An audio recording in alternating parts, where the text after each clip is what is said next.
अस्सलाम वालेकुम दोस्तों, कहिड़ा हाल आहिनि तव्हांजा? ठीकु आहियो? चाक चङा भला? उमेद आहे तव्हां बिल्कुलु ठीकु ठाक हूंदा, जिते बि हूंदा पंहिंजनि प्यारनि सां गॾु, पंहिंजनि सां गॾु, पंहिंजनि वस्तियुनि में, वाखाणनि में हमेशह मुस्कुराईंदा हूंदा ऐं आबाद हूंदा।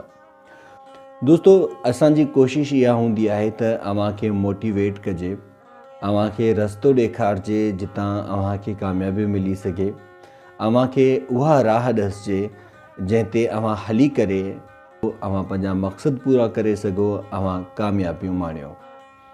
दोस्तों, हर इंसान जी ख़्वाहिश अमीर थियण जी हूंदी आहे ऐं ज़ाहिर आहे जिन माण्हुनि खे इहा ख़्वाहिश हूंदी आहे त उहे अमीर थियनि त उन्हनि खे इहा बि ख़बर हूंदी आहे त दुनिया जो अमीर तरीन इंसान केरु आहे। दुनिया जो अमीर तरीन इंसान बिल गेट्स आहे। दोस्तों, बिल गेट्स दुनिया जो अमीर तरीन इंसान आहे। कंहिं शख़्स बिल गेट्स खां पुछियो त बिल गेट्स, जेकॾहिं तूं हिकिड़ो दफ़ो ॿीहर ग़रीब थी वञी त पोइ तोखे अमीर थियण में केतिरो वक़्तु लॻंदो? बिल गेट्स चयो त मूंखे सिर्फ़ु ऐं सिर्फ़ु 2.5 साल लॻंदा। ऐं जॾहिं बिल गेट्स जो अहिड़ो जवाबु मिलियो त सवाल करण वारो परेशान थी वियो ऐं यकीनन अव्हीं बि परेशान थी विया हूंदव त बिल गेट्स जहिड़ो माण्हू जेकॾहिं ग़रीब थी वञे त उनखे अमीर थियण लाइ सिर्फ़ु 1.5 साल लॻंदो। उहो कीअं? इन सवाल जो जवाबु ॾियण खां पहिरियां अव्हां सभिनी खे गुज़ारिश आहे त असांजो यूट्यूब चैनल जी स्टूडियो खे सब्सक्राइब करे वठो ताकी अचण वारी हर नई वीडियो अव्हां ताईं बआसानी पहुची सघे। असां ॻाल्हि करे रहिया हुआसीं बिल गेट्स जी। जनाब, बिल गेट्स खां कंहिं पुछो त जेकॾहिं अव्हां ग़रीब थी वञो, अव्हां वटि पैसो न हुजे, स्कूल जी फ़ीस अदा न करे सघो, गैस बिजली जा बिल अदा न करे सघो, एतिरो त अव्हां पंहिंजी गाॾी जूं क़िस्तूं बि न ॾेई सघो ऐं इन सां गॾोगॾु अव्हांजा घर वारा बि अव्हां खां तंग थी वञनि ऐं हाणे अव्हां वटि को बि चारो न हुजे त अव्हां पोइ छा कंदव? बिल गेट्स खिलंदे जवाबु ॾिनो त का ॻाल्हि कोन्हे, मां पोइ बि अमीर थी सघां थो। हाणे इहो जवाबु हैरान कुन जवाबु हुयो ऐं यकीनन अव्हां बि हैरान थिया हूंदव। दोस्तों, उन शख़्स वरी सवाल कयो त उहो कीअं?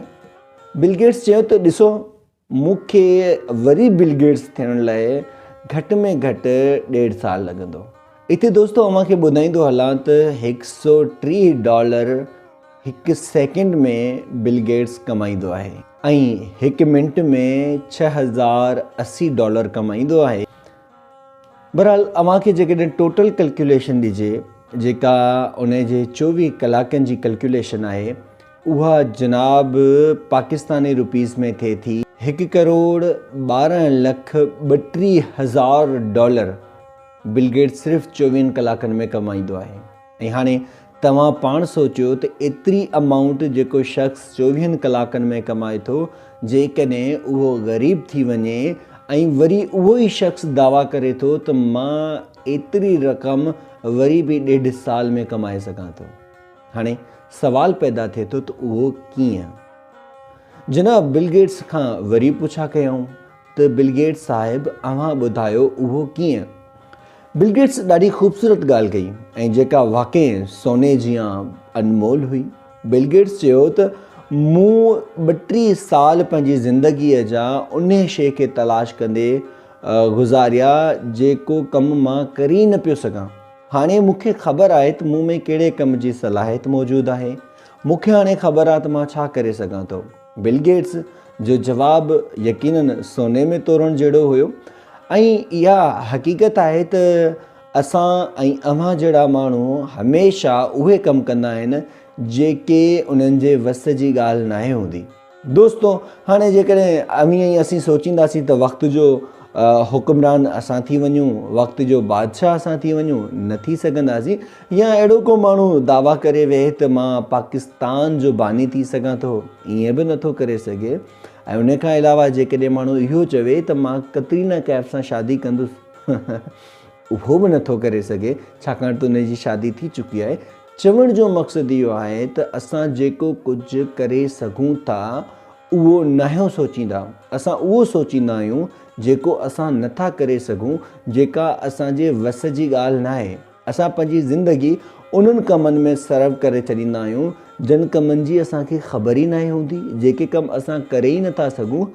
आसपास जा माण्हू, मुआशिरे जा माण्हू अमांखे चवंदा हूंदा त पुट हे कमु कर, हे कमु कर, ॾाढो भलो कमु आहे, ॿुधाईंदा हूंदा, पर उहो कमु जेकॾहिं मूंखे करणु ई न ईंदो त मां छा कयां।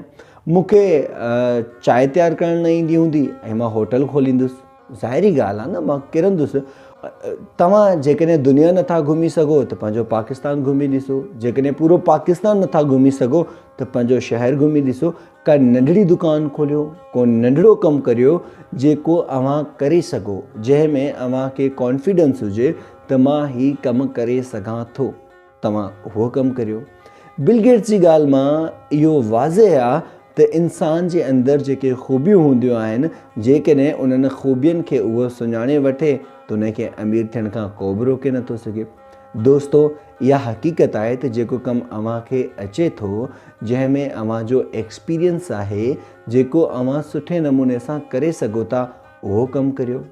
जेकॾहिं तव्हां उहो कमु कंदव जेको अव्हांखे अचे थो त तव्हां बि बिल गेट्स थी वेंदव। जेकॾहिं बिल गेट्स न थियो त तव्हां पंहिंजे मुआशिरे जा, तव्हां पंहिंजे शहर जा, शहर खे बि छॾियो, मुआशिरे खे बि छॾियो, पर तव्हां पंहिंजे घर जा त बिल गेट्स थी सघो था।